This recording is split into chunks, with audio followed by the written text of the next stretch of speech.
यार मैं ना ये नौकरी छोड़कर अपना कुछ अलग शुरू करना चाहती हूँ या फिर चाहता हूं। ये बात शायद लगभग हर नौकरी पेशा इंसान के मन में कभी ना कभी जरूर आती होगी। वो बात कि मैं किसी और की कंपनी को आगे बढ़ाने के लिए काम कर रहा हूं, इतनी मेहनत मैं अपने स्टार्टअप अपने बिजनेस के लिए करूं तो। पर एक बिजनेस शुरू करने के बारे में सोचना जितना आसान है, इसे एग्जीक्यूट करना और सफल बनाना उससे कहीं ज्यादा मुश्किल। ये 9 से 5 का जॉब नहीं है, यहाँ आपको लीव नहीं मिलती। एक बिजनेस को खड़ा करना और इसे काबिल बनाना, तमाम खर्चों के बाद आपको प्रॉफिट दे सके इस लेवल पर पहुंचाना एक बहुत पेशेंस और मेहनत का काम है। लेकिन ये दौर नए आइडियाज का है। सरकार से लेकर प्राइवेट इन्वेस्टर्स तक सब नए स्टार्टअप्स को बढ़ाने में मदद कर रहे हैं। तो ये सोचकर कदम पीछे खींचने की जरूरत नहीं है कि रास्ता मुश्किल होगा।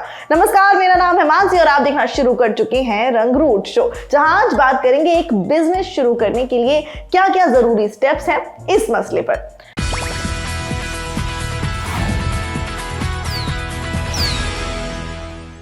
आप चाहे सुई का बिजनेस करना चाहते हो या फिर जहाज का, सबसे पहले आपके पास होना चाहिए एक आइडिया भी वो जो किसी समस्या को सॉल्व करे, क्योंकि इतिहास गवाह है कि इंसान की जिंदगी को आसान करने वाले आइडियाज सबसे ज्यादा सफल होते हैं।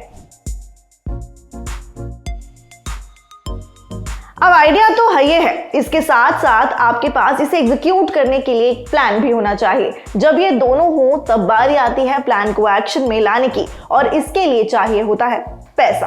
इस स्टेज पर ज्यादातर लोग अपनी सेविंग्स या फिर परिवार से लोन लेकर काम शुरू करते हैं, क्योंकि यही सबसे सेफ तरीका है। और इतनी अर्ली स्टेज में स्टार्टअप्स को फंड मिलना काफी मुश्किल होता है। पर ऑप्शन की बात करें तो आप बैंक से लोन ले सकते हैं या फिर किसी इन्वेस्टर से फंडिंग की जुगाड़ हो जाए तो वो भी एक अच्छा ऑप्शन है।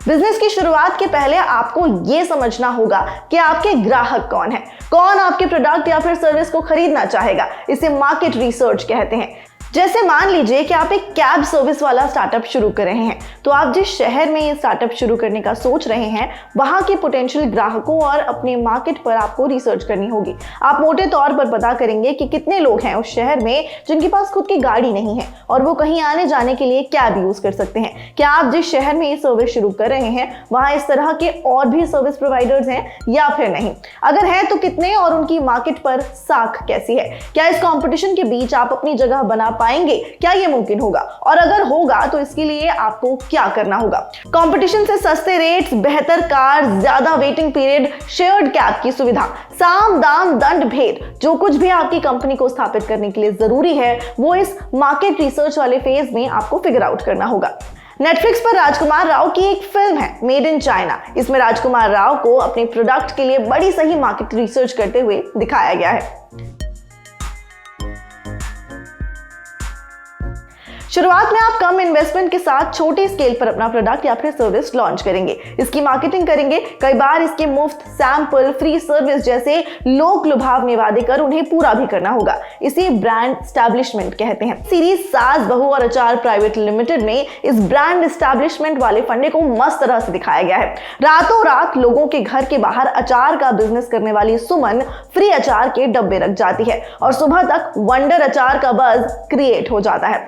जियो ने भी तो फ्री में डाटा देने वाली बिजनेस टेक्निक ही अपनाई थी। हालांकि जियो वाला जिस लेवल पर हुआ वो सिर्फ अंबानी साहब ही कर सकते हैं।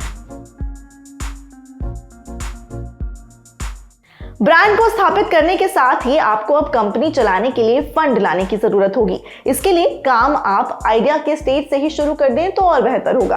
फंडिंग ढूंढने के लिए आपको कोई ऐसा इंसान चाहिए जिसे आपके आइडिया पर भरोसा हो, विश्वास हो। मार्केट में वैसे कई इन्वेस्टर्स हैं जो या तो दिए गए फंड पर इंटरेस्ट लेते हैं या फिर कंपनी में पार्टनरशिप या फिर प्रॉफिट परसेंट का कुछ हिस्से पर डील हो जाती है और आपको फंडिंग मिल जाती है। बैंक लोन भी है और अब तो कई सरकारी योजनाएं भी हैं। भारत में उद्यमिता को बढ़ावा देने के लिए सरकार की अटल इनोवेशन मिशन, प्रधानमंत्री मुद्रा योजना, startup India seed fund, credit guarantee trust fund for micro and small enterprises जैसी योजनाएं हैं। सरकार ऐसी योजनाएं चला रही है जो स्टार्टअप्स को फंडिंग में मदद कर रही है। एक बहुत जरूरी स्टेप है आपके स्टार्टअप या फिर बिजनेस का रजिस्ट्रेशन। इसके कई तरीके या फिर बिजनेस एंटिटीज हैं। छोटे बिजनेस के लिए सबसे अच्छा और आसान तरीका है सोल प्रोप्राइटरशिप। इसके अलावा 1% कंपनी, प्राइवेट लिमिटेड कंपनी और लिमिटेड लायबिलिटी पार्टनरशिप सबसे कॉमन एंटिटीज हैं। इनके अलग अलग क्राइटेरिया होते हैं जिसके हिसाब से आप अपनी कंपनी को रजिस्टर करवा सकते हैं। इसके अलावा कंपनी का टैक्स रजिस्ट्रेशन भी करवाना होगा ताकि आप टैक्स और टैक्स रिटर्न दोनों भर सकें। धीरे धीरे आपकी कंपनी की टीम बढ़ेगी। मैनेजर, अकाउंटेंट, मार्केटिंग, प्रोडक्शन, तमाम चीजों के लिए आपको साथ ही रखने होंगे। ध्यान रखें कि आप अपने बिजनेस के लिए एक मजबूत टीम तैयार करें। उनकी स्ट्रेंथ को समझें क्योंकि एक एंटरप्रेन्योर को एक अच्छा लीडर होना बहुत जरूरी है। अब अपन थक गए। ये टॉपिक इतना लंबा है कि इसे एक ही एपिसोड में निपटा देना मुझे फेयर नहीं लगा, तो कल भी इसी टॉपिक पर बात करेंगे। कल एक्सपर्ट से नए बिजनेस को शुरू करने के चैलेंजेस को जानेंगे और टिप्स भी लेंगे। और हाँ, कई एंटरप्रेन्योर से भी बात करेंगे जो कि सक्सेसफुल हैं, अपना सक्सेसफुल स्टार्टअप चला रहे हैं, और उनके एक्सपीरियंस को जानेंगे, उनके किस्सों कहानियों पर बात करेंगे। आज रंगरूट शो में इतना ही। सोशल मीडिया पर हमें फॉलो कर लीजिएगा। शो कैसा लगा बताइएगा। शुक्रिया, देखते रहिए रंगरूट।